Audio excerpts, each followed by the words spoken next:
আসলে জিন থ্রি নিয়ে কী বলবো, আমি তো এই পরিবারের নতুন সংযোজন।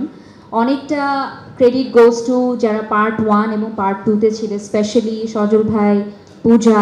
পার্ট 2-তে যারা ছিল কাস্ট অ্যান্ড ক্রু, পার্ট 1 এবং পার্ট 2 ডিরেক্টর, অবশ্যই সেই সাথে আমাদের লেখক আব্দুল আজিজ, প্রডিউসার আব্দুল আজিজ। কারণ তার এটা একটা চিন্তাধারা যে একটা হরর জনরার মুভি করা।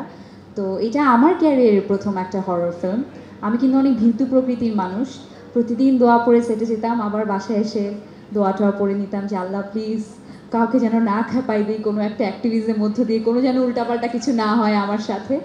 সো সেরকম মজার মজার অনেক এক্সপিরিয়েন্সের থ্রু দিয়ে আমরা পুরো গল্পটা শ্যুট করেছি, টানা শ্যুট করেছি। এবং একজনের কথা না বললেই নয়, যাকে আজকে প্রথমবারের মতো আপনারাও হয়তো বা এই পুরো প্রমোশনে পাবেন, সেটা হচ্ছে আমাদের ডিরেক্টর রোমান ভাই।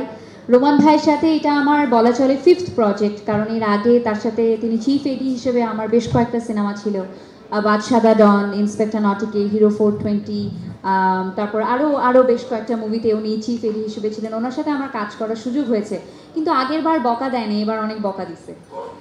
এটাই খালি একটাই পার্থক্য, অনেক বকা দিছে, একদম মনে যত জিত ছিল সব মিঠাই দিছে এই শুটিংয়ের সময়। আর আমি ফোন করে বলতাম আজিজ ভাইকে, রোমান ভাই খালি বকা দেয়, তখন আজিজ ভাই বলতো একটু এরকমই সহ্য করে নেন। সো এরকম করতে করতে হাসতে খেলতে আমাদের সিনেমার শুটিংটা পার হয়ে গেছে। এবং ঠিক সেইভাবেই অনেক বড় কৃতজ্ঞতা যায় চ্যানেলের প্রতি, সাগর স্যারের প্রতি। কারণ যখন তাকে প্রথম আমরা নিজ থেকেই বলেছিলাম যে we want you to collaborate আমাদের সাথে, তিনি একবারই বলেছিলেন যে হ্যাঁ we want to be part of Zin three. Thank you so much Rafel ভাই এবং এন্টায়ার আইস্ক্রিনের টিমকে to be a great part of it. Imran, Kona, Kheya, আমাদের যারা মিউজিক করেছেন তাদের সবাইকে, তারা চমৎকার কিছু গান উপহার দিয়েছেন। এবং last but not the least, কন্যা গানটাকে শুধু ঈদে সীমাবদ্ধ না রেখে আপনারা যে পয়লা বৈশাখ পর্যন্ত নিয়ে যাওয়ার প্ল্যান করছেন অডিয়েন্সদের কাছ থেকে, সেটা আসলে আমাদের কাছে অনেক বড় একটা প্রাপ্তি। সো আপনাদের সকলের কাছে অনেক অনেক কৃতজ্ঞতা। অনেক দিন পর ঈদের সিনেমা আসছে আমার কাছে অনেক স্পেশাল একটা Eid.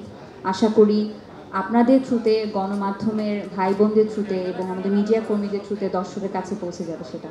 Thank you so much.